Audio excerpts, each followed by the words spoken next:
Hello and welcome back once again to the Wrestling Rant.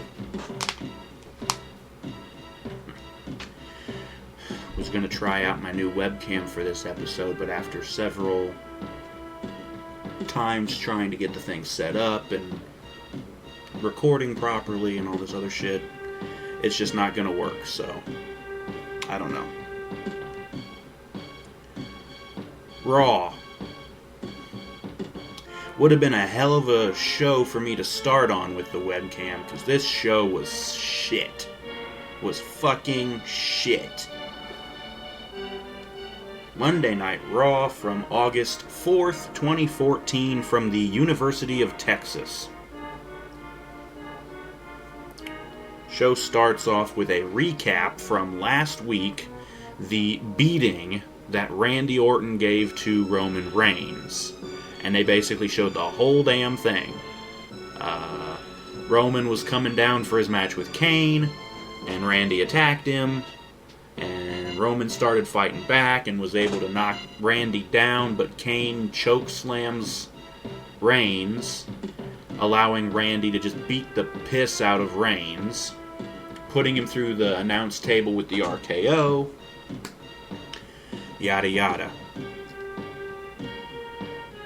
So after that, the Borthority, all five of them, yes, that's all five of them, Triple H, Stephanie, Kane, Randy Orton, and Seth Rollins, all of them are dressed up. The guys are wearing suits, and Stephanie is in, not really a dress, she's wearing like a short leather skirt, or it's more like shorts, and like a tank top, or maybe it was just a mini dress, I don't know, who cares.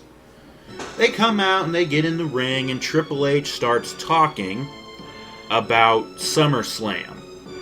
All the matches that we can see at SummerSlam, like the already announced John Cena and Brock Lesnar for the title match, which you can see on the WWE Network for just $9.99.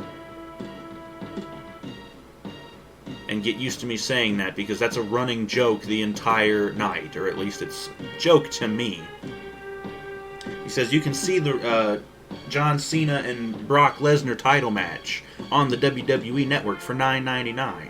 You can see Seth Rollins and Dean Ambrose at SummerSlam on the WWE Network for $9.99. Just incessantly begging people to subscribe to the network. Seriously, that's what this felt like. They were begging, pleading people. Our network is failing. Please subscribe. Please give us money. We're losing money like crazy because we don't know how to do anything fucking different. Subscribe to the network, please. They might as well be out on a street corner panhandling, for God's sake. This is whoring yourself out for money to the highest order, okay? It was pandering, it was panhandling, this was pathetic.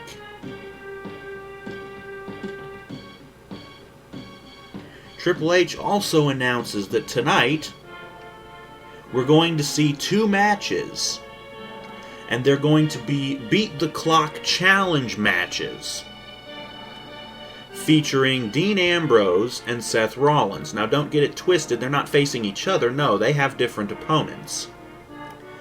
The whole point of it is whoever can win their match in the fastest time gets to pick the stipulation of the match between Ambrose and Rollins for the SummerSlam match. That's what's supposedly going on here. The matches are announced to be Dean Ambrose versus Alberto Del Rio, and Seth Rollins versus Rob Van Dam.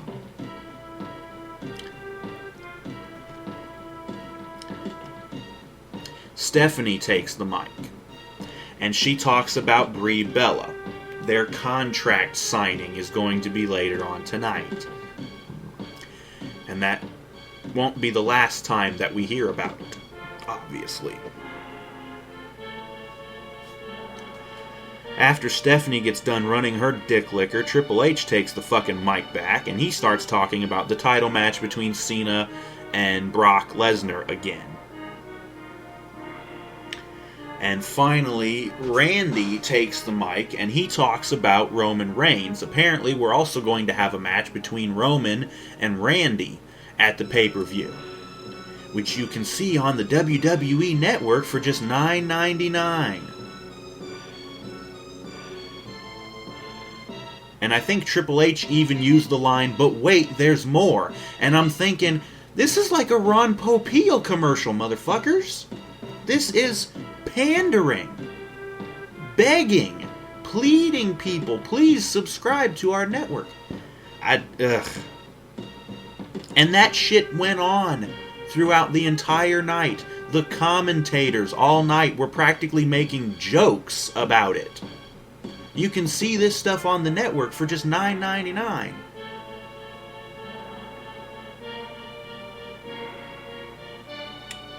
Anyways, Randy's talking about Reigns, what he's going to do to Roman Reigns at the pay-per-view. And Roman's music hits, and he comes out through the crowd. Now, he doesn't come all the way out. He stops about halfway down the staircase that he normally comes down, of course. He stops about halfway down, and he's got a microphone, and he cuts a little promo, saying, let's see, what exactly did Randy said that the Viper is finally back or whatever, and so Roman said, "Oh, so the Viper's back. Well, then why is it that I took everything you had last week, and I'm still standing here?"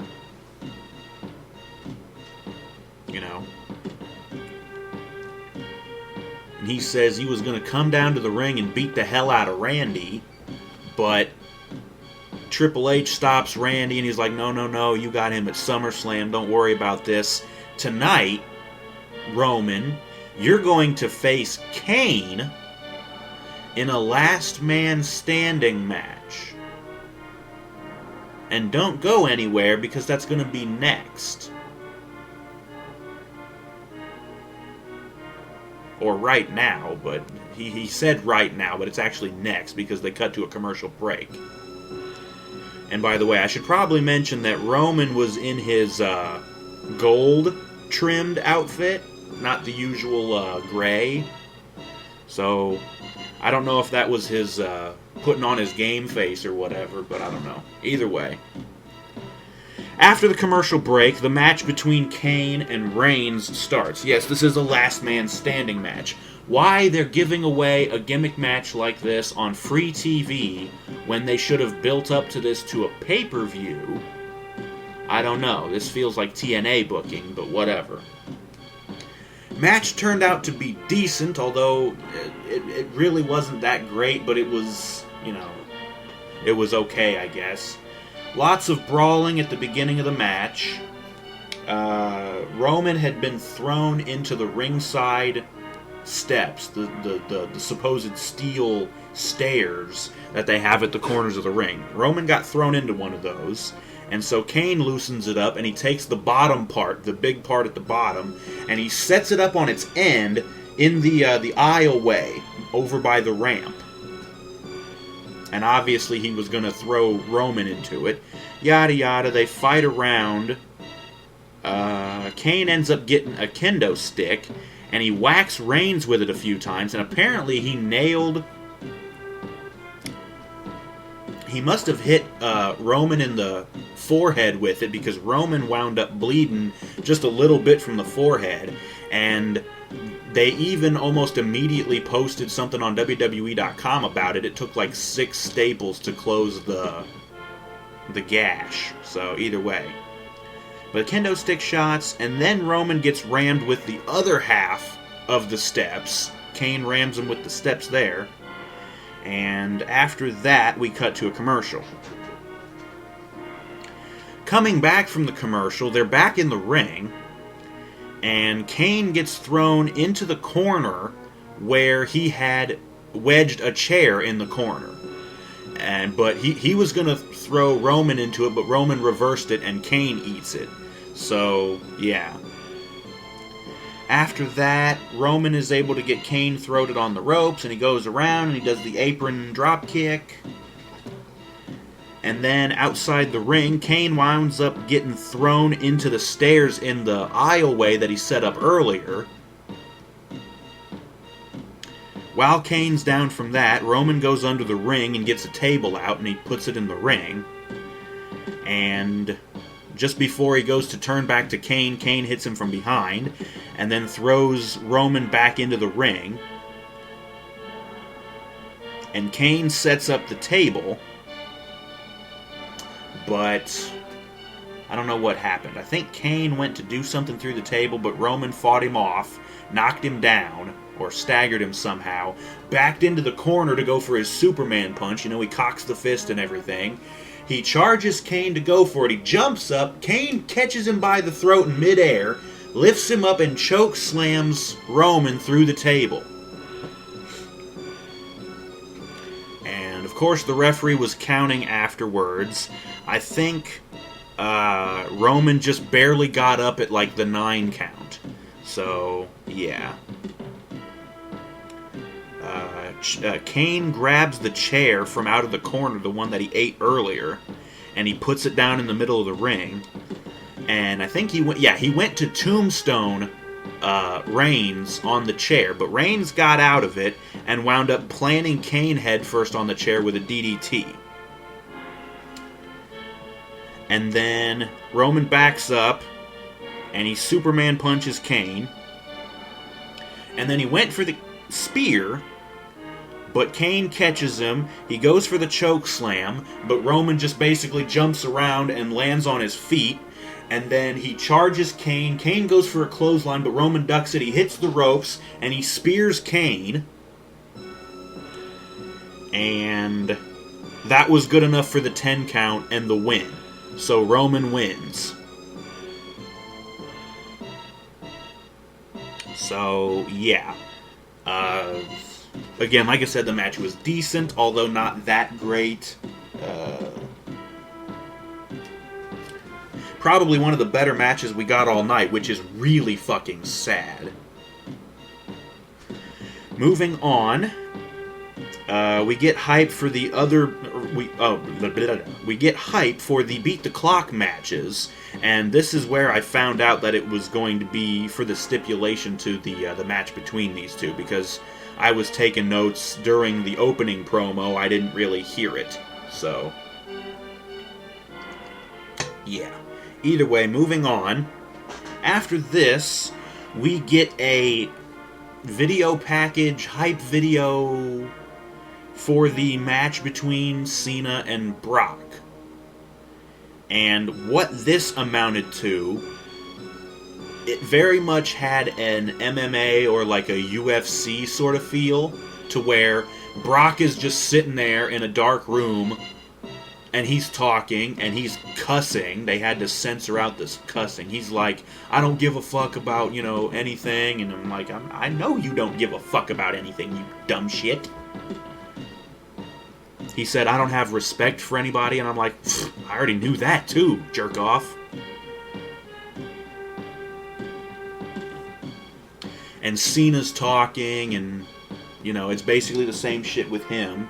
He's, talking, sitting in a chair in a dark room, and he's saying, basically saying, like, everything I've been saying about Lesnar. He's only in it for the money. He only comes around once in a while because he can't handle the travel schedule. He's a hired gun, a mercenary. And the video package ends with Brock saying, I'm going to leave Cena in a pile of blood, urine, and vomit. Yeah. Or no, I'm completely jumping ahead of myself.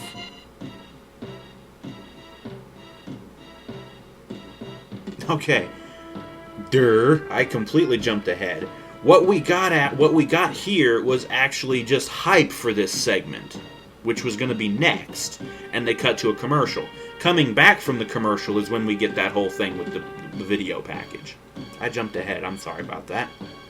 But we get that. By the way, this video was ridiculously long. They came back from commercial, did the thing between Lesnar and Cena, that whole video thing, and then they hyped up a match between Chris Jericho and Luke Harper, which is going to be the other match to eliminate Harper from being at ringside for Bray. And that's exactly what it is, matter of fact, spoiler alert. But yeah, we get hyped for that, and then we cut to another commercial. So they really didn't even come back for all that long. Anyways, coming back from this commercial, the Oklahoma Sooners music hits, and I'm thinking, is that JR? No, of course not. And by the way, they're in Texas. Apparently Texas and the Oklahoma Sooners have a big rivalry. I wouldn't know or care because I don't give a shit about football. But no, it's not JR. It's Damian Sandow in Oklahoma Sooners football gear. He's got the jersey, and I think he was wearing the shoulder pads, and I know he was wearing the helmet. He comes out, and he starts cutting a promo about how Oklahoma's going to beat this really lame type of generic cheap heat. Really shit. He finishes his promo, and then Justin Roberts, the ring announcer, announces, and his opponent, proud Texan and, former world champion, former whatever the fuck. Yeah, spoiler alert, it's Mark Henry making his return. So he comes out. And what the fuck else do we get but a squash match of Henry squashing Sandow in about a minute and a half. And most of that minute and a half, let's see, I think Sandow tried to get some offense in. Mark basically just pimp slapped him, got him up for the world's strongest slam, and then went around in a circle with him, like, am I going to slam him over here? Am I going to slam him over there? And I'm like, he's in there, he's up, he's got Sandow up, held up now for 30, 40 seconds.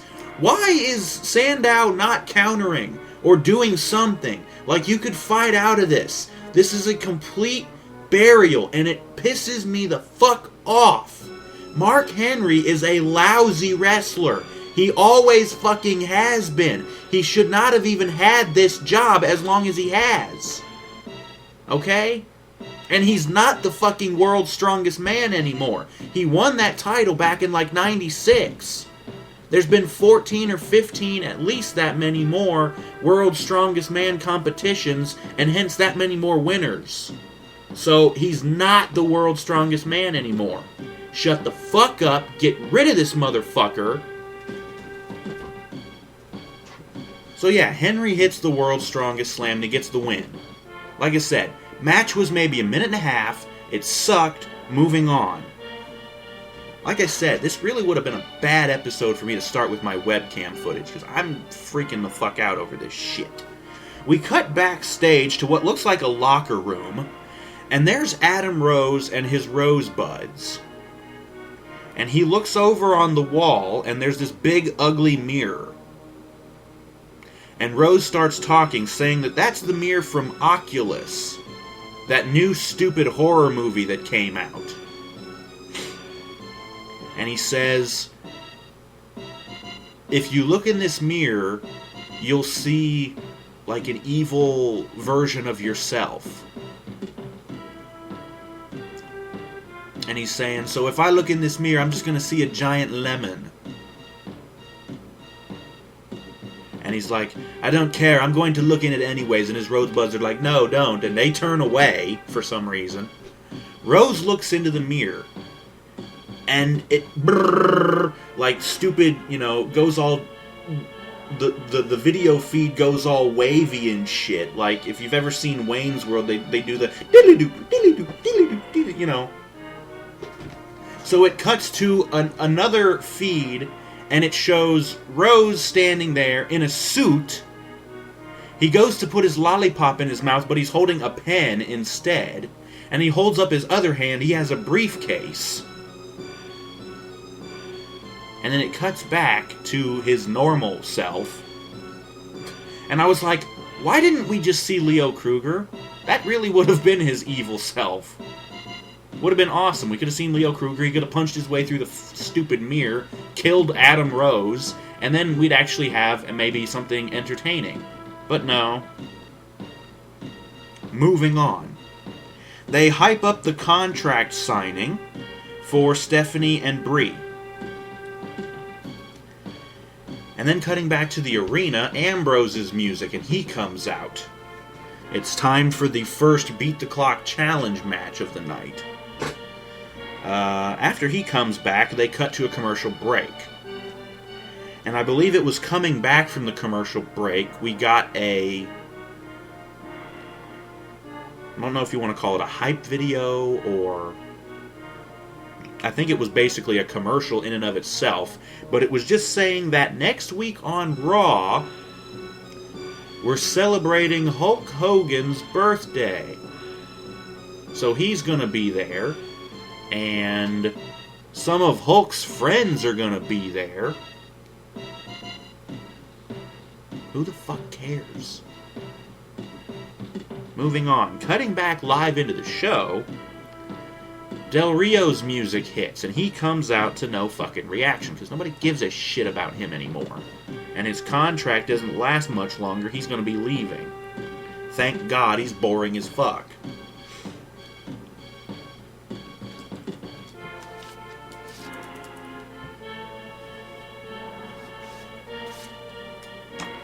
So we get the match between these two. Ambrose and Del Rio, the Beat the Clock challenge match. Again, it turns out to be an okay match. There was a botched suplex. I don't know what the hell exactly was going here. Del Rio cinches Ambrose up for a suplex, and he does it, but it looked really weird, and they wound up going into the ropes. I don't know what the fuck happened. Either way. Later on in the match, this match was really just Del Rio beating the hell out of Ambrose for most of the match. He was working Ambrose's shoulder, which is still taped for some reason. So, of course, Ambrose trying to work the arm to go for the cross arm breaker later. That was most of the match. Ambrose was able to come back, and he went for a tornado DDT out of the corner. But Del Rio throws Ambrose off, and he lands face first, and then he recoils upwards. He's on his knees, and so Del Rio rears back and hits the concussion kick and nails him straight in the face with it. Shortly after that, we go to a commercial break. After the commercial, we come back, and, right. Ambrose was down. Del Rio pulls him over towards the corner, face first, or head first, and then Del Rio goes out of the ring onto the outside, and he continues pulling Ambrose, puts his head up against the corner post, and he went to, like, just give his head a big boot into the post, but Ambrose got his head out of the way, and so Del Rio stubs his fucking leg and his foot on the post.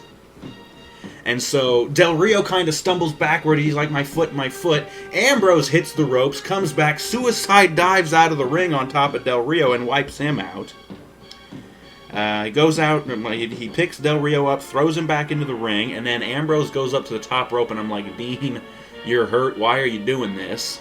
But he comes off with a front missile drop kick, and he hits it, so okay, whatever.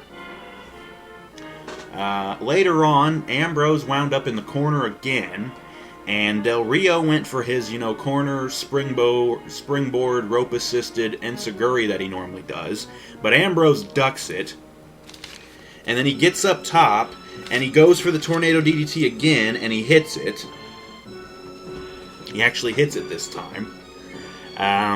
They end up back in the corner again, and Del Rio hits that inverted superplex on Ambrose.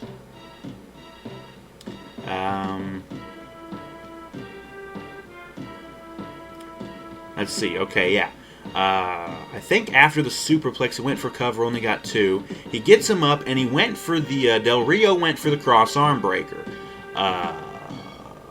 Ambrose countered it into a roll-up, like a schoolboy roll-up. Of course, only got two. Del Rio gets up and, does like the concussion kick, only he kicks Ambrose in the gut because he was standing up. So he kicks him in the gut. Ambrose staggers backwards, goes in between the ropes, teeter-totters forward, and hits his big teeter clothesline thing. Right, Ambrose had tried to go for the dirty deeds twice during this match, using his injured arm, which is the one he usually goes for. I believe that would be his left arm.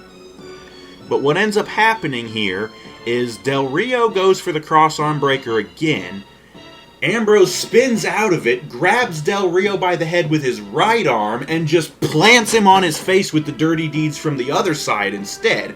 But he plants him, and he gets the 1, 2, 3, and since this is a Beat the Clock challenge match, the match supposedly lasted 15 minutes, 42 seconds.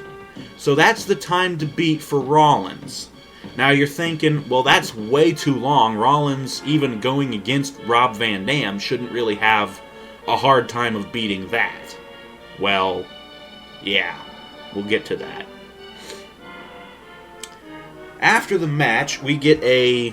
Well, it is important to note at this point, after the match, Ambrose is on the outside, and I think the referee was holding his hand up. Ambrose is down on his knees, and he kind of slaps the ring mat a couple of times, because he's like, God damn, that took way too long. I'm like, yeah, it did. Anyways, after that, we get a recap of the whole dumb shit between Stephanie and Brie Bella.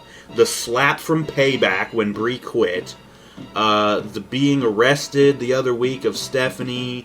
And then last week when Stephanie slapped the hell out of Brie and they wound up brawling and getting separated, all that shit. They hype up the contract signing again. And then Rusev's music hits. And he comes out with Lana to no reaction. And they cut to a commercial break. Coming back from the commercial, we get a rewind, the WWE rewind, from last week's SmackDown, Swagger beating Cesaro, and then Lana and Rusev coming out challenging Swagger to a flag match, and Coulter accepting. So, yeah, that whole shit.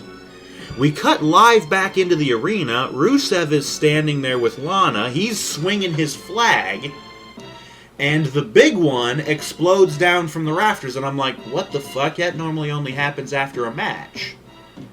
The commentators say, oh yeah, during the commercial break, Rusev jobbed out Sin Cara. During the commercial break. The entire match took place during the commercial break. And they even showed a little clip from it, which is only available on the WWE app. Fuck off! You goddamn whores. I'm sick of this shit. So, the match is over. Sin Cara is already gone. Lana grabs a mic and starts running her dick licker. And I think she started singing Happy Birthday to President Obama for some reason, and she's singing it in Russian. And I'm like, that's the same, like I could just barely tell it was Happy Birthday just because of the melody of the singing or whatever. But I'm like, okay, like, it's like when you hear something and you think it's familiar, but at the same time it's like in another language, so you're like, what the... That's really confusing. I don't know what the fuck... Ugh. But she's singing, and I'm getting like a Marilyn Monroe vibe singing to like JFK. And I'm thinking, Lana would look damn good in a sexy dress, kind of dancing, Happy birthday, Mr. President. This is some dumb shit, folks. This is really the best they got. I'm really losing faith in this product. Not that I really had any before, but like, I'm really losing faith in this fucking product. Anyways, the Real Americans music hits, and out comes Swagger and Coulter. They come out and they get in the ring, And Lana starts trying to say something, and then she's interrupted by Zeb Coulter. And Coulter says he's sick of Lana's talking. And I'm thinking, you know what I'm sick of? This feud and Rusev in general. Can we just end all of this? He's sick of Lana's talking. And he starts talking about what Swagger is fighting for. He's fighting for America. He's fighting for... And they start showing pictures up on the Titantron. He's fighting for this guy who's working construction, trying to feed his family, his wife, and his kids. And he's fighting for this girl who's working as a nurse at a hospital and all this shit. And Jesus Christ. And then they do a We the People. And there's a big USA chant. And it starts looking like there's going to be a fight between Rusev and Swagger again. Lana starts trying to back Rusev down. She's like, no. The two of them look like they're going to get out of the ring. And, of course, it's a fake out. Swagger let his guard down. He went to turn away. Rusev jumps back in the ring. Not that he was out of it, really. And he jabs Swagger in the gut with his flagpole, because they're both holding flagpoles. Well, actually, no, Coulter was holding the American flag. But Rusev jabs Swagger in the guts with his Russian flag, and then he's hitting him with it, and then Swagger's backed up against the ropes, and Rusev comes charging, hits him in the throat with the flagpole, which flips Swagger the hell out of the ring and over the top rope and shit. And, yeah. Then Rusev and Lana turn their attention towards Coulter, who's still, for some reason, standing in the ring. He backs up into a corner, and Rusev's kind of going towards him, and Lana's like, no. And then she looks over at Coulter, and she goes, We the People, mocking him. And that's the end of the segment. And I'm like, wow, that was boring as hell. This show sucks. Moving on. We get hyped for the Jericho and Harper match, and they cut to a commercial. And when they came back for the commercial, I forget what they were doing. Oh yeah, they were probably plugging the goddamn network again. But the commentators are talking, and they're talking, and they're talking. And then Ziggler's music starts playing, like in the middle of the song, and I'm like, oh god, he got jobber entranced. Camera finally cuts over. Not only is Ziggler in the ring, but so is Cesaro. Both of these guys get jobber entranced, so the fucking commentators can whore themselves out to plug the fucking network. Seriously? Fuck off! Nobody wants to subscribe to the network. It's not worth $9.99 for a month, especially when you have to commit to a 6-month plan. Fuck off. You're not getting the message that because every other pay-per-view provider except for Comcast dropped your sorry asses? You're not getting the message that maybe you ought to change your product to something that might be better? That's the reason why you got dropped, fuckers. And that's the reason why you didn't get too much money from the USA Network when you tried to renew your deal with them. There's no bidding war because the USA Network had a independent a poll done, basically, and this was apparently of like 200,000 people, and they found that the average WWE viewer, the intelligence level was found to not be that high. In fact, even lower than your average fan of NASCAR or football or any of these other things. And that's funny to me because, to me, the average viewer of NASCAR or football or baseball is not very bright. Because NASCAR, especially, is basically only watched by redneck morons. And that's just my opinion. I'm sure I might catch some kind of flack for saying that. That's the way I look at it, folks. NASCAR, these motherfuckers drive around and around in a circle. It's not even like the Indy 500 or no, the Indy 500 is a bad example, because that is NASCAR. It's not like F1 racing, where they actually have different turns and shit like that. No, it's driving around and around in a fucking oval for 500 laps. That is boring as shit. But apparently, the intelligence level for those fans is higher than your average WWE fan. And you want to know why? It's because your average WWE fan is still shitting into a diaper. The WWE needs to pull its fucking head out of its ass, stop trying to appeal to kids, and make a more intelligent product. Stop insulting the intelligence of your viewers. Stop trying to feed us dumb shit feuds between morons. Nobody cares about Rusev. And nobody really cares about this match between Rusev and Swagger. It's a flag match. And I've already seen that the reason why it's a flag match is so Swagger can win and Rusev doesn't actually have to lose by a pinfall or a submission. By the way, early spoilers or early predictions for the pay-per-view, that's what's going to happen, folks. That will be in my predictions video. Anyways, moving on. Ziggler and Cesaro are in the ring already.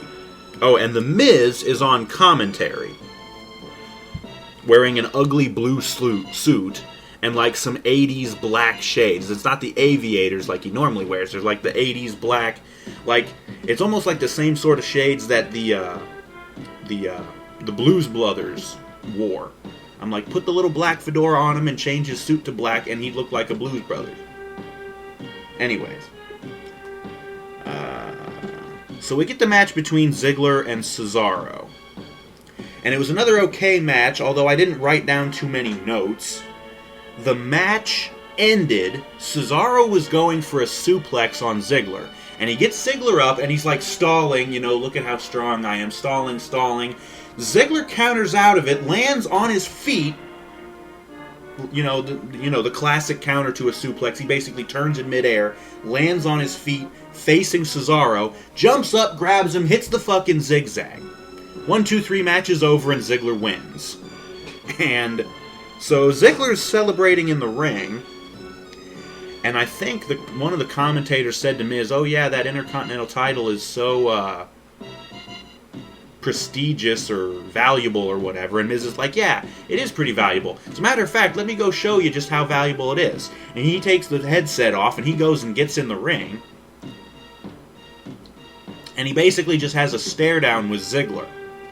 And while they're staring at each other, the fucking crowd starts chanting, "You can't wrestle." And I'm guessing that was directed at The Miz, because I know most of the crowds generally like Ziggler. And Miz is like, yeah, I'm going to see you on Sunday. Yeah. And so Ziggler backs up a bit. He goes for the super kick. Because that's the whole thing they've been teasing between these two.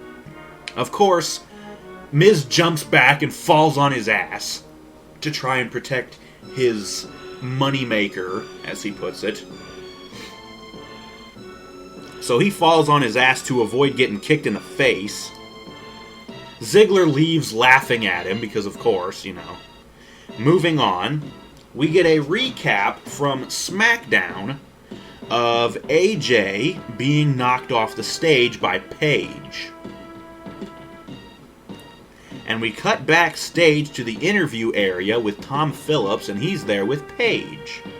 Paige cuts a short promo saying, she can't wait to face AJ at SummerSlam, which, yeah, it's about 2 weeks from now, so AJ's going to be fine. Apparently she was released from the hospital. This is the kayfabe news. Apparently AJ was released from the hospital. She's okay. This is pathetic that they even tried to make it sound like she was hurt. They show the footage of Paige basically just hitting AJ from behind and throwing her off the stage. And it's only about like a 4-foot drop. AJ lands on her feet, and falls forward but does a nice little roll. And I'm like, yeah, she wasn't even hurt from that fall. And apparently she was put in a neck brace and put on a stretcher to be wheeled out. And I'm like, again, quit insulting our intelligence. She's fine. Okay? She's not even got a scratch after that. You're seriously going to try and convince us that that hurt her? Fuck off. Okay? I am sick to death of this shit. So yeah, Paige is cutting her promo, saying, I can't wait to face my friend AJ again for the Divas title, yada yada, who cares. Moving on. They hype up the fucking final return. Finally, we're getting to the return to the action, or to the ring, of Stardust and Goldust. Because, you know, they've been off in Wonderland, or wherever the fuck it is, cutting these weird-ass promos about this cosmic key and all this other shit. Apparently they're returning to action next, and they cut to another commercial break. And coming back, Rybaxel is already in the ring. Goldust's music hits, and he comes out to the stage. And then Stardust's music hits, and he comes out, with Goldust, of course. It's time for the match. We get the match between these two teams. And I was fucking bored by it. I don't really care anymore. My rating for this match was fucking yawn. I wasn't even paying attention for the most part. Curtis Axel takes the pin from Cody. Cody apparently hit a mic check. Or the downward spiral, the flatliner, whatever you want to call it. So apparently he hit that on Axel for the 1, 2, 3. So the Dust Brothers, Cody and Goldust, they get the win here. Pfft. What the fuck ever. Moving on. We cut backstage to the office. There's Stephanie and Triple H, and I believe they were talking about the contract signing between Stephanie and Brie later on. But all of a sudden, up comes Kane. He doesn't say a word. He stands there, he bends his head down, and he pries the mask off with the fake wig that's attached to it. And he hands it to Stephanie. And then he walks the fuck out. And that's the end of the segment. So, Kane's done being a monster again, and he's going to go back to being corporate Kane, or maybe he's just done, period. Don't know, don't care. They cut to a commercial break, moving on. Coming back from the commercial break, we had to recap Kane taking his mask off. Like we couldn't have fucking seen it. Recap. More bullshit. And then we get the slam of the week, which is last week from SmackDown, Jericho beating Eric Rowan. Who cares? Moving on. Jericho's music hits and his pyro and everything, and he comes out, and to me it sounded like he got hardly any reaction. Don't know. But then there's the Wyatt cut, and the stupid child choir singing The Whole World in His Hands, and then it cuts again, and it starts with that hillbilly rock, completely dark, and out come Harper and Rowan to no reaction, or at least that's what I heard from it. I guess the hipsters were too busy holding up their lit-up cell phones to chant or cheer or boo or anything. Who cares? Moving on. It's time for the match between those two. We get Jericho and Harper. The match was meh. I don't give a fuck. Harper hit a Batista bomb on Jericho for a 2 count. Rowan got up on the apron but gets drop-kicked by Jericho, and so Rowan falls off the apron. Jericho locks in the walls of Jericho on Harper, but then of course we do the Wyatt cut. And the lights come back on, and there's Bray in the aisleway. And he's basically just trying to distract Jericho. Jericho turns around, there's Rowan. Jericho jumps up, hits the code breaker on Rowan. Rowan's out. He rolls out of the ring. And then Harper comes out, and he comes up to Jericho, and he takes a code breaker too. So it was looking like Jericho was about to win, but then Bray jumps in the ring and attacks Jericho. So ding ding ding, match is over, DQ, Jericho wins by DQ, and as on SmackDown, the stipulation to this match was if Jericho won, Harper would be banned from ringside as well, just as it was with Rowan on SmackDown. So now it appears that Rowan and Harper both are banned from ringside during the match between Jericho and Bray at SummerSlam. And I'm thinking, Jericho already won, and Harper and Rowan were ejected from ringside during that match, so what is the fucking point of this? Anyways, when Bray attacked Jericho, apparently he basically hit him with the Samoan Spike, which was Umaga's old finishing move. Something I've never really brought up because it's never come into play until now. Bray always has his right hand taped up, especially around the thumb. He just jams Jericho in the throat with his thumb. So yeah, Jericho's down on the ground, holding his throat, coughing.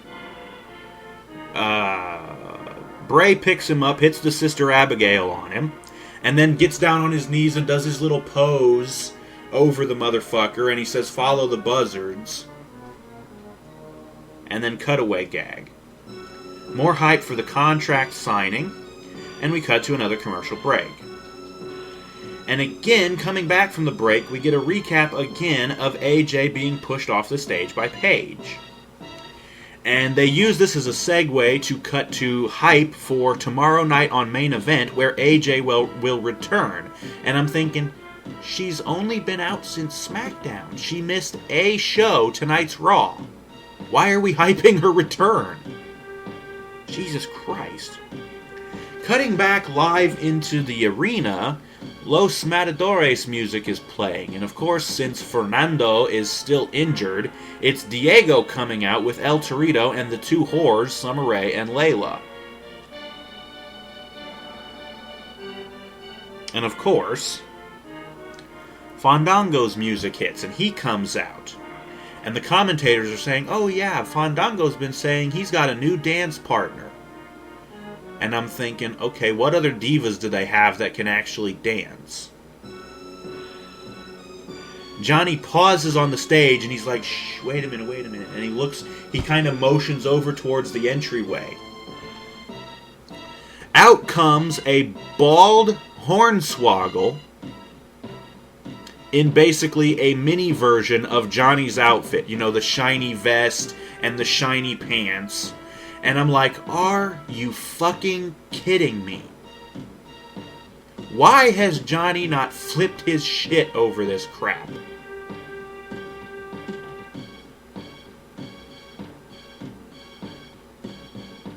Yeah. Swear to God, man.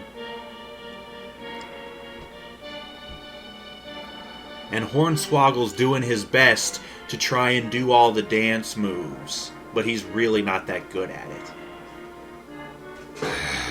We get the match between Diego and Fandango again. And what else happens?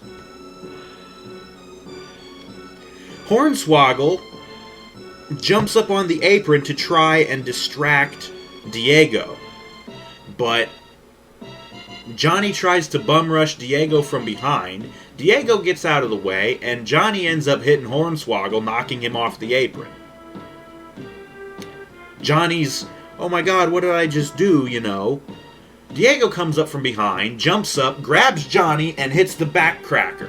Or the back stabber, whatever you want to call it. I call it the back cracker. And he gets the win with it. So Diego wins. Crowd's dead. The match was shit, basically. And on the outside of the ring, Summer and Layla, the whores that they are, basically start sweet-talking Hornswoggle. And all of them together get back in the ring. Layla, Summer, Hornswoggle, Diego, and El Torito are all kind of dancing around Johnny, who's still laying on the mat. He's kind of getting up.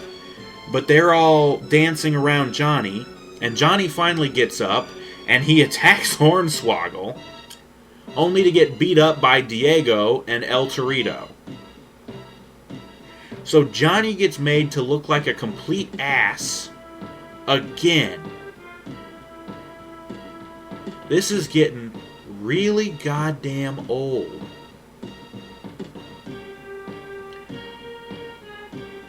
When is this shit gonna be good? Johnny needs to ditch this stupid Fandango gimmick. Enough of this crap. I don't care about dancing, I don't care about Summer, and I don't care about Layla. Diego, I'm gonna murder you in that ring. I'm not getting distracted by no other bullshit. I'm gonna murder your ass in that ring. I'm gonna beat you like a redheaded stepchild, and I'm not gonna stop until I rip that stupid mask off your face and beat your head to a bloody pulp.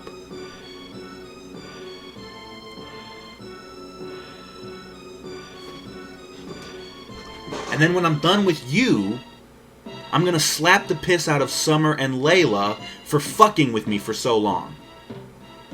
Because these two whores think that they're getting on my nerves siding with all my opponents. They side with Adam Rose, and they side with Diego, and they side with Ziggler, and this guy and that guy. I don't care anymore. You bitches mean nothing to me. When is this gonna happen? I'm sick to death of seeing Johnny jobbed out. This guy is a good wrestler. He can cut promos. And Diego, Primo, I think it is. I'm not sure if he's Primo or Epico. It doesn't matter. He's nothing without his partner. So, and this whole Los Matadores gimmick with the stupid bull is just fucking retarded anyways. When is that shit gonna change? Can we just get Primo and Epico back with Rosa Mendez as their fucking manager? What was wrong with that? There was nothing wrong with that. At least they weren't stuck with some stupid gimmick where they're escorting around a fucking bull, which is stupidly more over than the team is. The bull, who doesn't even really wrestle all that much, or wasn't supposed to, I don't think. Anyways, who cares? Moving on. We cut backstage to another locker room where Renee Young is trying to interview Randy Orton. And she says, I wanted to ask you about what happened to Kane earlier. And Randy's like, look, I don't really care about what happened to Kane earlier, okay? I'm more interested in this bit of footage that I want to show you. And so they show the footage, and it's just, of course, the same footage of Randy beating up Roman last week. And then Randy's talking, and can't really remember much what he said, but it was just basically SummerSlam, you and me, and we're going to fight, and who cares, moving on. Cutting back out to the arena, Bo Dallas's music hits. And he comes out to what sounded like no reaction to me. I don't know. Some people on the message board that I've been talking about, some people on there said that you got to pop. I didn't hear it. I don't know. Maybe I wasn't paying attention. I'm sorry. It was really hard for me to pay attention to this show because it was so fucking boring and god-awful. I gotta tell you, during the commercial breaks, I'm muting the TV to look on YouTube because I'm watching old monster truck videos. Because that shit, it was more entertaining than this garbage. Okay? I'm just constantly trying to find new stuff for me to watch during commercial breaks to distract me from how shit Raw is every fucking week. So Bo comes out, and they cut to another commercial break.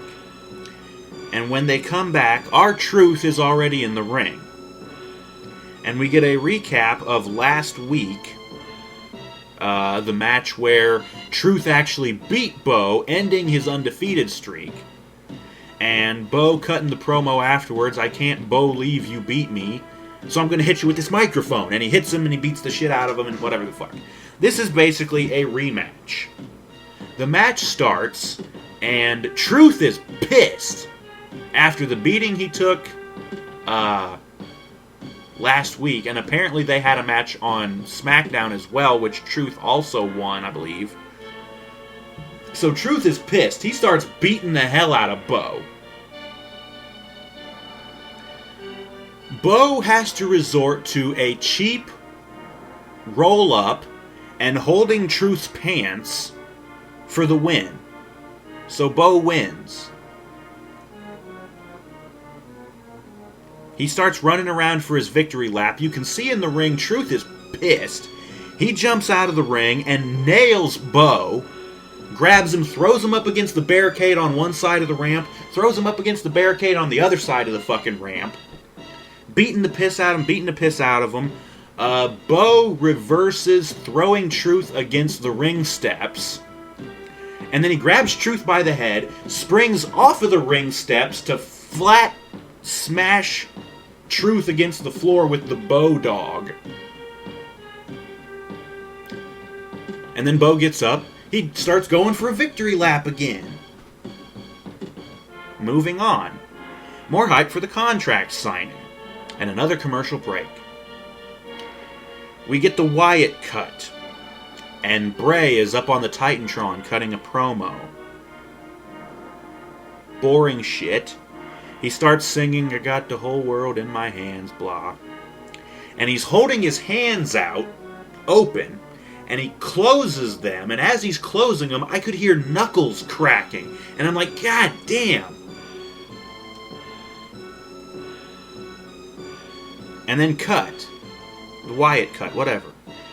And then they show the same John Cena and Brock Lesnar video package that they showed earlier, which was another 10 minutes or so of wasted fucking time, because we still need to get to the match between Rollins and Rob Van Dam, the other Beat the Clock challenge. Speaking of, after the waste of time of the Cena and Brock video, RVD's music hits, and he comes out to, again, what sounded like no reaction. I'm not really sure, but it didn't sound like he got much of a reaction, if anything. And then they cut to a commercial break. And when they come back, Rollins' crappy music hits and he comes out to no reaction. That one I'm positive on. Crowd has turned on this guy so quick. You backstab the Shield. We don't give a fuck about you anymore, Rollins. Fuck you. You've gone into boring generic heel mode and you suck like this. You might be a good wrestler, but you are boring as fuck at heel promos. So anyways, Rollins comes out. He's got his Money in the Bank briefcase, and that comes into play, by the way.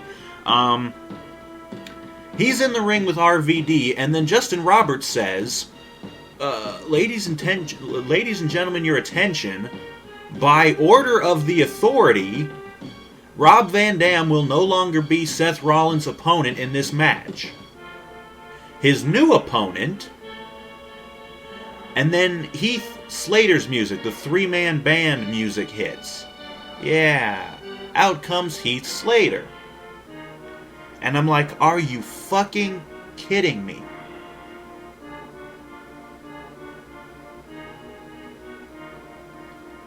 So yeah, instead of getting a good match, or what could have been a good match between RVD and Rollins, now we're going to get some crap between Rollins and Heath Slater.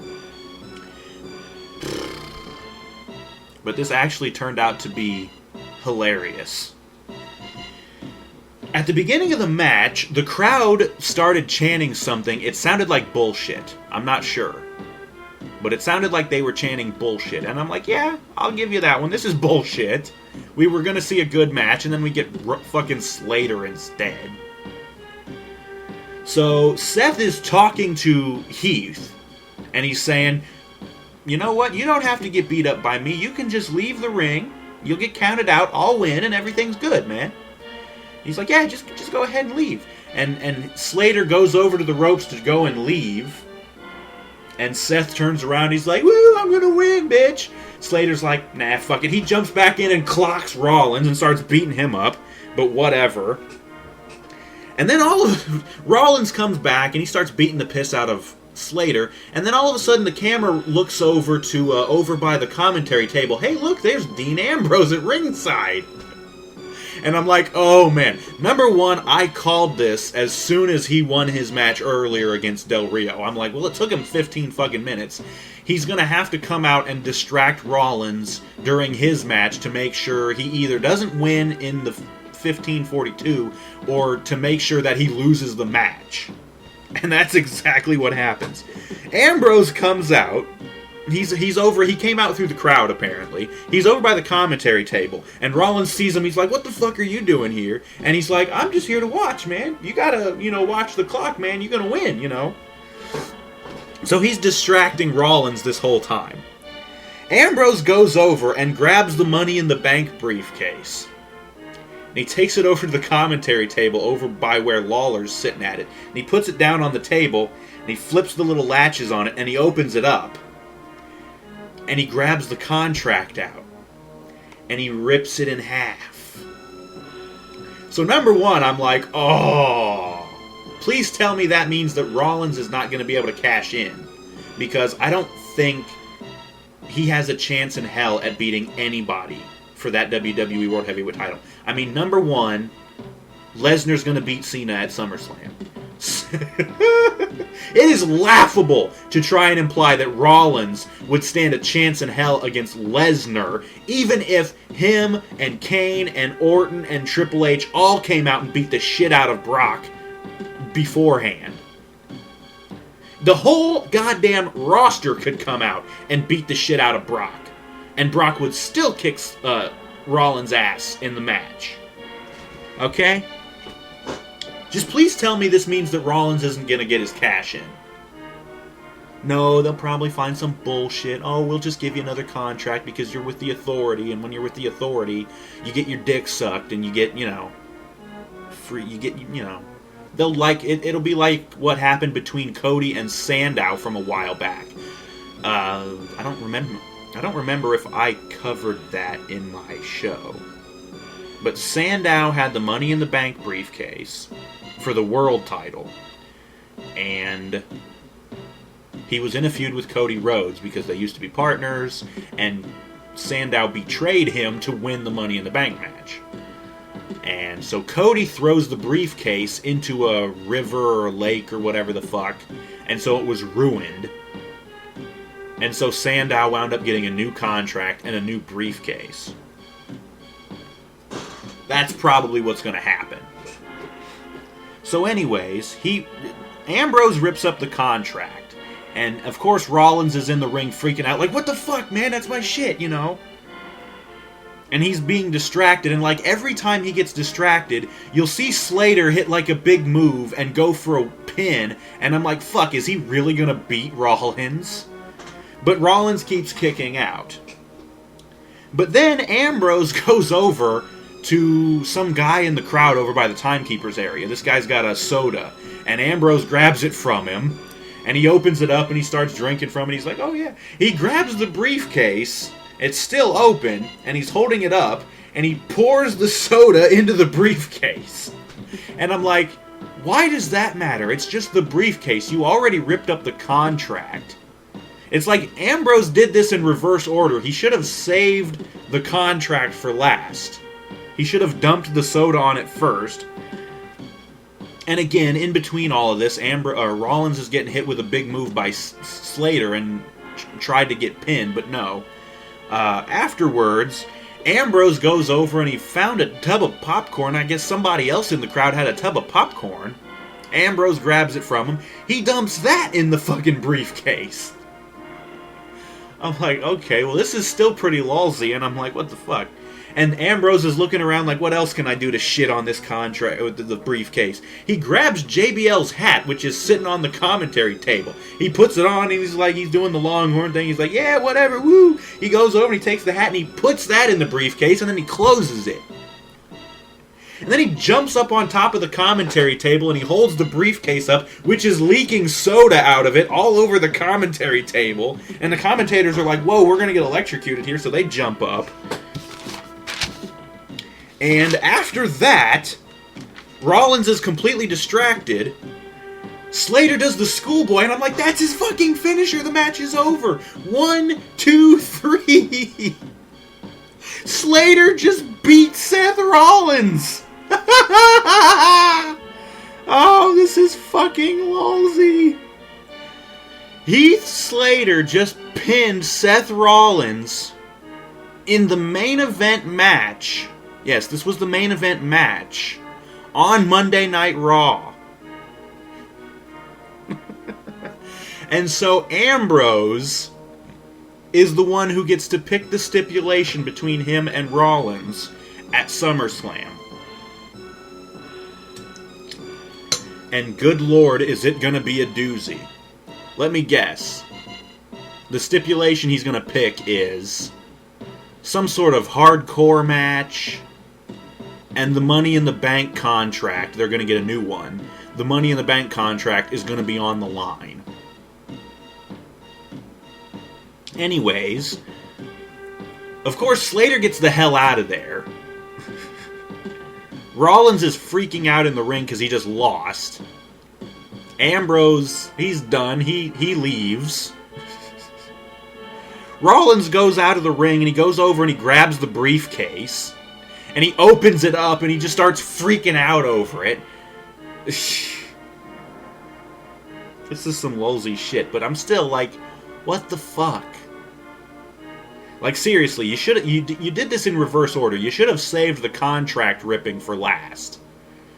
You know, dump the soda on it, dump the popcorn on it, put JBL's hat on it, close it up, shake it up a bit to ruin the contract, and then open it back up to distract Rollins for the last time and just rip it all up. And then Rollins is like, oh god, my contract! And then he gets rolled up for the 1, 2, 3. I think that would have worked better. But what the fuck ever, who cares? We move on. More hype for the contract signing, which is next, and this was at 10:55. So yeah, there's only like 5 minutes left of the show, supposedly, although Raw usually overruns, which it did by about 11 fucking minutes, by the way.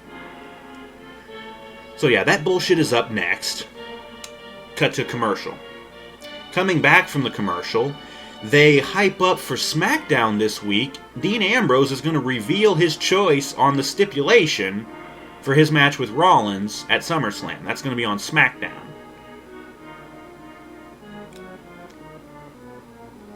Oh yeah, and then we cut to the commentators who say, following Monday Night Raw tonight on the WWE Network, you can see John Cena versus Brock Lesnar from Extreme Rules 2012, which was the match where Brock returned to the WWE after being in the UFC, and he got beat by Cena. So, yeah. Anyways, cutting back live into the arena, Stephanie's music hits, and out she comes with Triple H, to no reaction. Again, thank you very much, people, for not reacting to these assholes. They don't deserve it. Seriously, thank you. Don't react to these motherfuckers. They don't deserve it. Fuck them. They want to bore us to death with this garbage and these stupid storylines and these shitty feuds. Fuck them. They don't deserve your money. They don't deserve cheering or booing. They don't deserve shit. Don't subscribe to the network. Don't buy any of their fucking merchandise. Seriously, don't even buy tickets to the damn show. We need to tell these motherfuckers we are sick of the god-awful, lousy product you are shoving down our throats every week. We're sick of it. We're not going to give you another red cent until you improve on this garbage. You need to start telling them this, people. So anyways, those two boring sons of bitches get in the ring. Michael Cole is already in the ring. And of course they have a table set up because it's a contract signing. The Bella music hits, and out comes Brie with her sister Nikki. They come out and they get in the ring. Triple H starts talking. He says, as the COO of the company, it's my job to oversee these contract signings. And I'm also here to support my wife, Stephanie, and he kisses her. And Brie interrupts saying, can we just get to this already before everybody starts puking? And I'm like, that's what I was thinking. And I think it was at this point that I saw somebody holding a sign in the crowd that said, who cares? And I'm like, yeah, my sentiments exactly. But Brie continues talking, and she says, I just want to remind you of this. And she shows the footage of Steph being arrested from the other week. And then Brie continues saying, I hope you remember how that felt, and I'm wondering what happened between you and your cellmate, Big Bertha, or whatever the fuck her name was.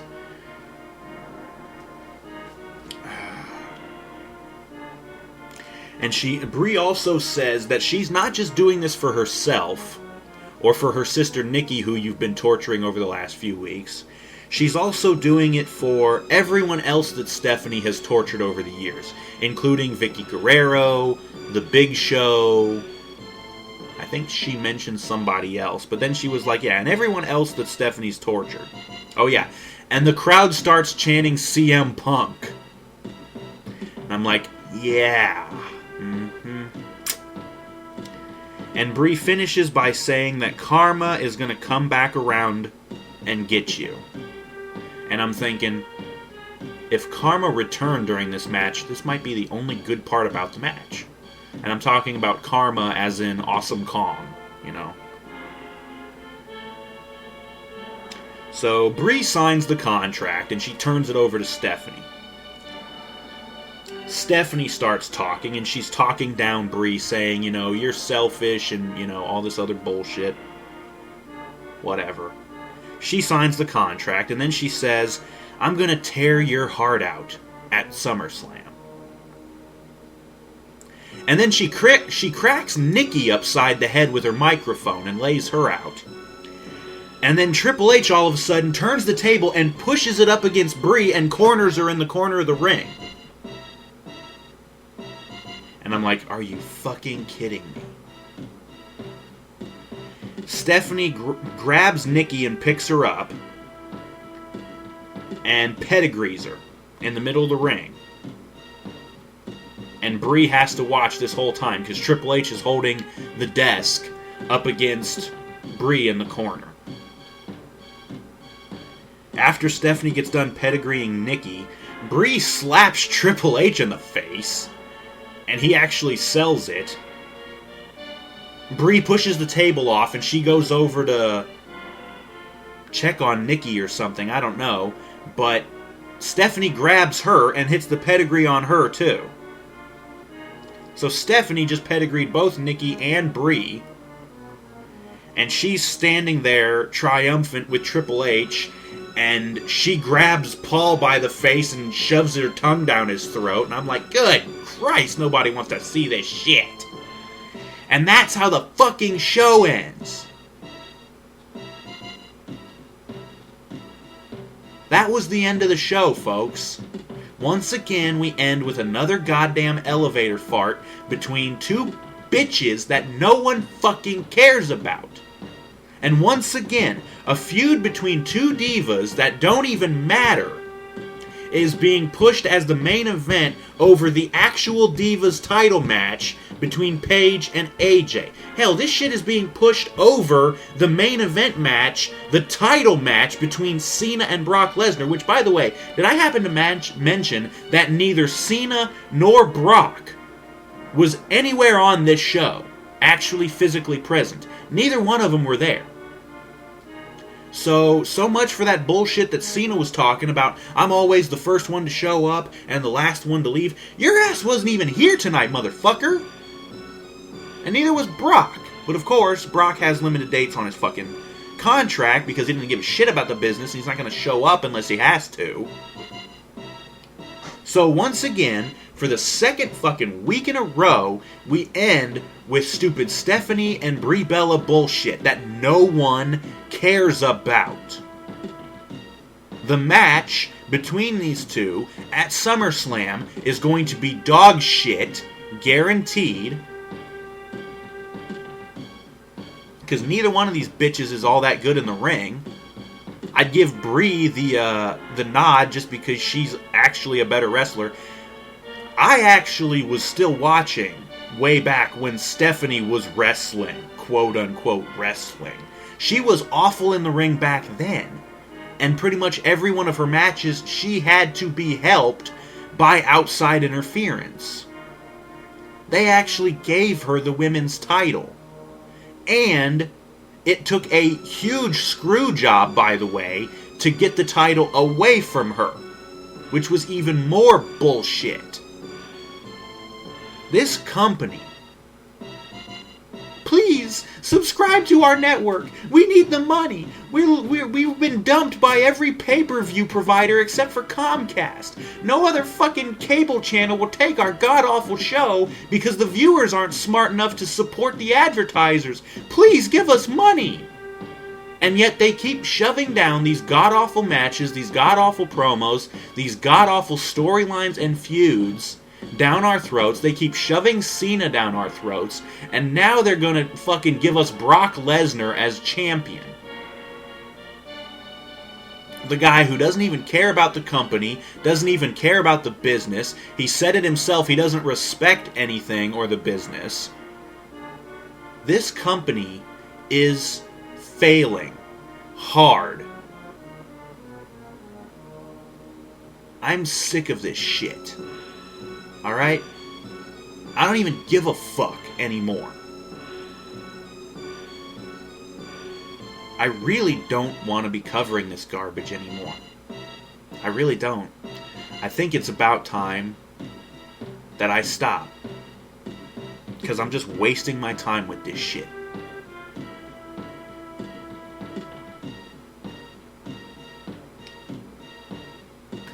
I don't know.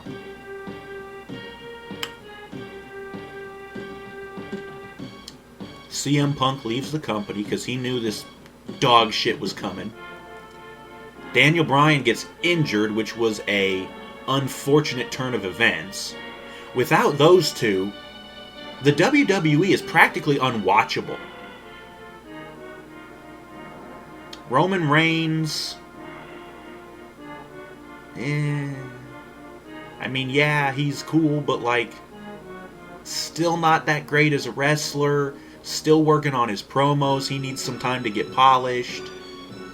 You have Ambrose and Rollins, but, like, Rollins is boring as fuck as a heel. And Ambrose, you know... I like Ambrose, don't get me wrong. Jesus Christ, though.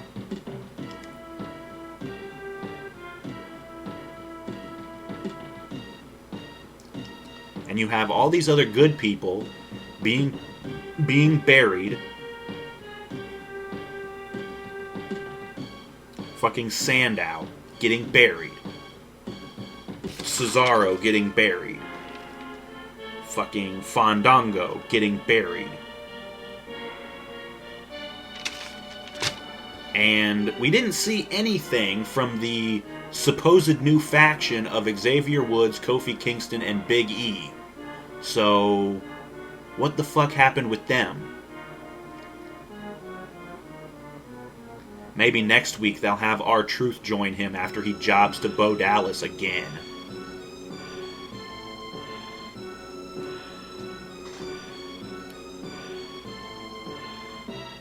Fucking Christ, man. Maybe next week we can get R-Truth and Mark Henry to join that faction. It can seriously be the new Nation of Domination. They'll have Mark Henry as somewhat of a mentor, not really wrestling much, but just kind of mentoring the guys like, I've been here before, so let's just try and stick together and not let the group implode like the Nation of Domination did. Anyways. So yeah, that was Raw. It fucking sucked. Again. As always, let's go through the matches like we always do. first match, we got Roman Reigns defeating Kane in a last man standing match. It was decent, although still not that great. Mark Henry makes his return to job out Damian Sandow in a shitty minute-and-a-half match. Shit. Dean Ambrose defeats Del Rio in a beat-the-clock challenge match, which was an okay match. I felt that the match really dragged on way too long. This match should have been a lot faster. And, yeah.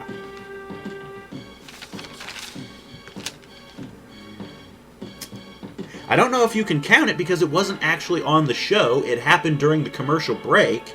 But Rusev defeated Sin Cara. Again, I don't know if you can count that because it was during a commercial and not actually on the fucking show. Don't ever do that again, by the way, morons. I'm not downloading your WWE app. I'm not subscribing to your WWE network.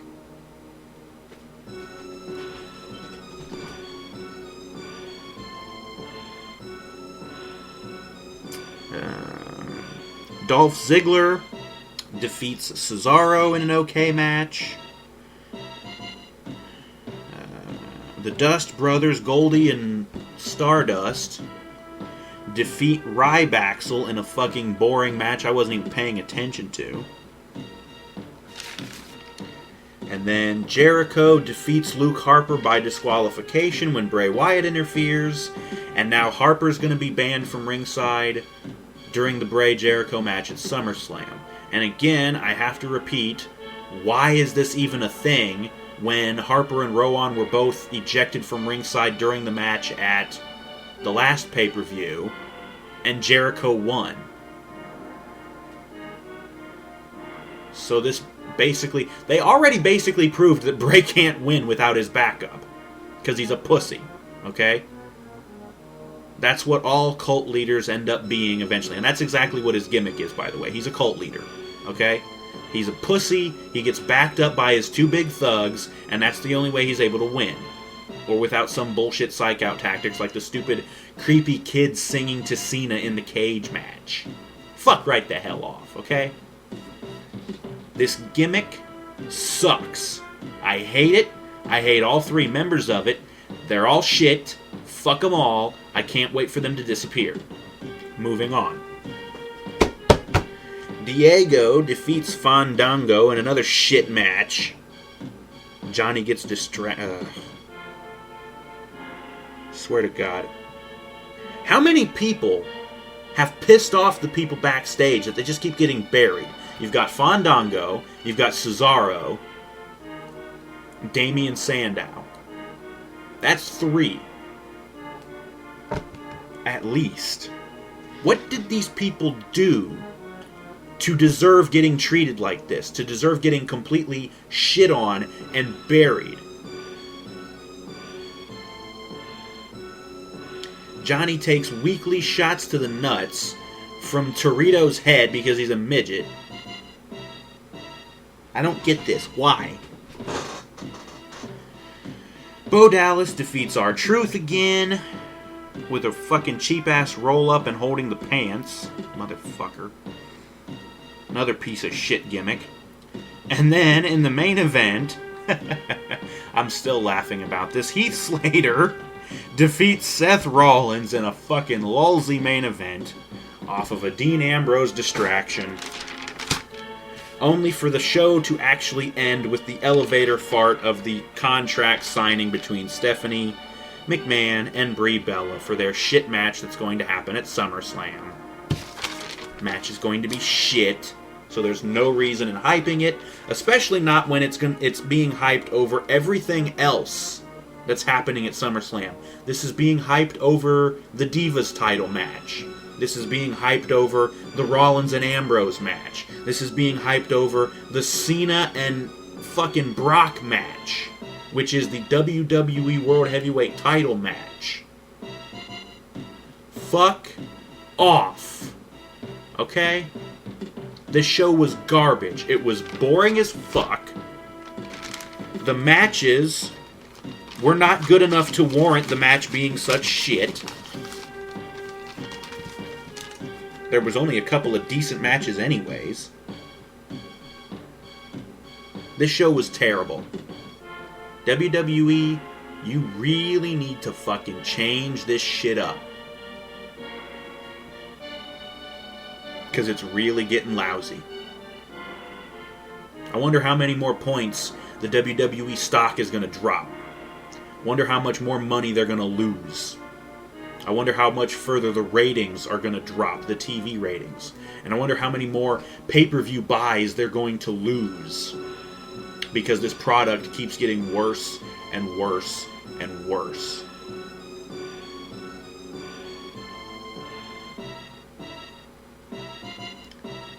Pro wrestling is going through a low point right now. TNA is about to lose their TV deal with Spike TV. Although, just an update on that situation, it looks like Spike TV is willing to renew the deal, but they're only going to do it if they can pay TNA less money. And I think there was something about Spike wants to own TNA. Something like that. And I'm thinking, yes, please buy it away from Dixie, because she doesn't have a fucking clue what she's doing. Christ. If Spike could buy out TNA, get rid of Dixie Carter and her whole family from the equation, and start running the company the way it should be ran, good Christ, they could kill off the WWE in a matter of a few months to a couple of years, maybe. If they could get some competent people who know how to book and write shit. Maybe contact Jeff Jarrett, and I know he's trying to do his GFW thing, but like, you don't really have anybody signed yet, Jeff, so I think you're, yeah, I don't know. But maybe have Jarrett come back to TNA, forget about GFW. Jarrett, we want you to come back and run TNA, get it booked better and written better, and start putting on a better product. Yeah. I don't know. That would be nice, don't you think? Then we might actually get some good wrestling on TV. I've actually been hearing that TNA's been getting better lately, but I don't know. And I work on Thursdays, so I'm not able to see the show. And I don't have a DVR, so I can't record it. And there's something else on Thursdays I've been wanting to record too, but again, I don't have a DVR.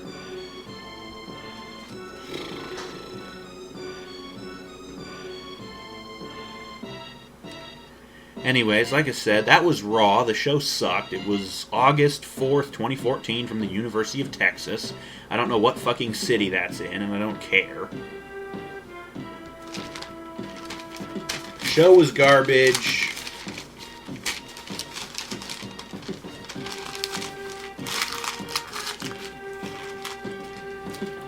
Seriously,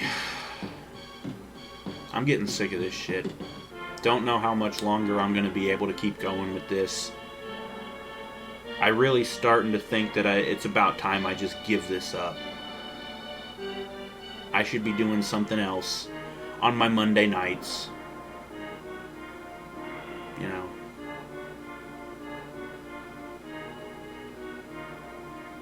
Whatever. Thank you for watching the Wrestling Rant.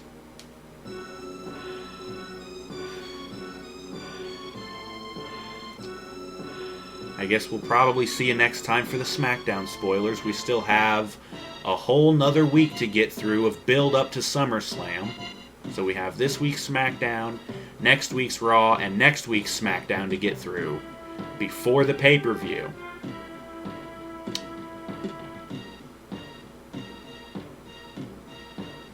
And I think I also heard word that Daniel Bryan could be coming back, but it won't be happening until the Royal Rumble next year. So that's like 4 or 5 more months. Because apparently he's got to get another surgery.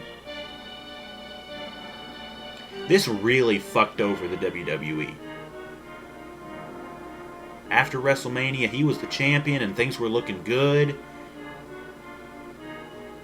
And then, yeah, Kane, not Kane, in kayfabe at least, Kane injured his neck, and he had to give up the damn title.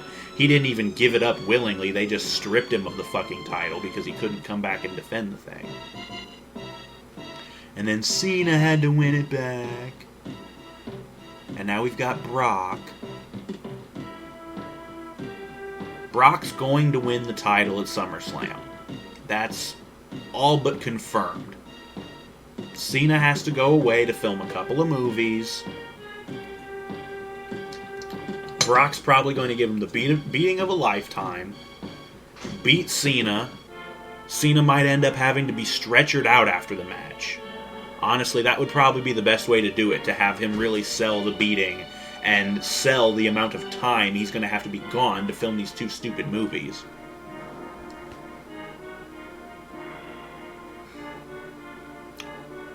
The future does not look very bright for the WWE. Even with the stars that they've signed to NXT. They just recently signed Kenta, and they also signed Prince Devitt, who is going to be known as Fergal Devitt. I'm not sure if that's his real name or not, but it's... Honestly, just call him Prince Devitt. It sounds a hell of a lot better. And apparently they're also either close to signing or they already have signed Kevin Steen. With those guys coming up, it really depends on how long it's going to take them to come up. But with those three, things could be good in the future. But the next few months don't look so good. We're going to have Brock as champion, and he's hardly ever going to show up, and it's going to be terrible. And God only knows who they're going to try and have beat him for the title. It'll probably be Roman Reigns.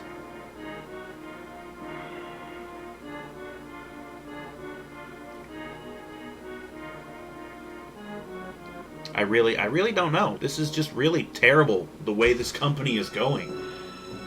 I fucking hate wasting 3 hours of my life every Monday for this shit.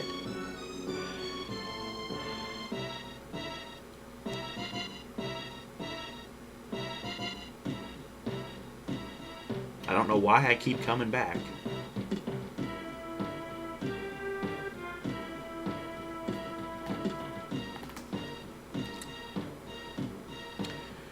Anyways, that was Raw.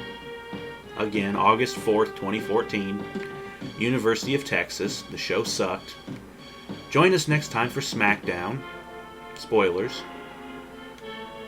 And thank you for watching. Join us next time. I'm going to go do something fun. See you next time.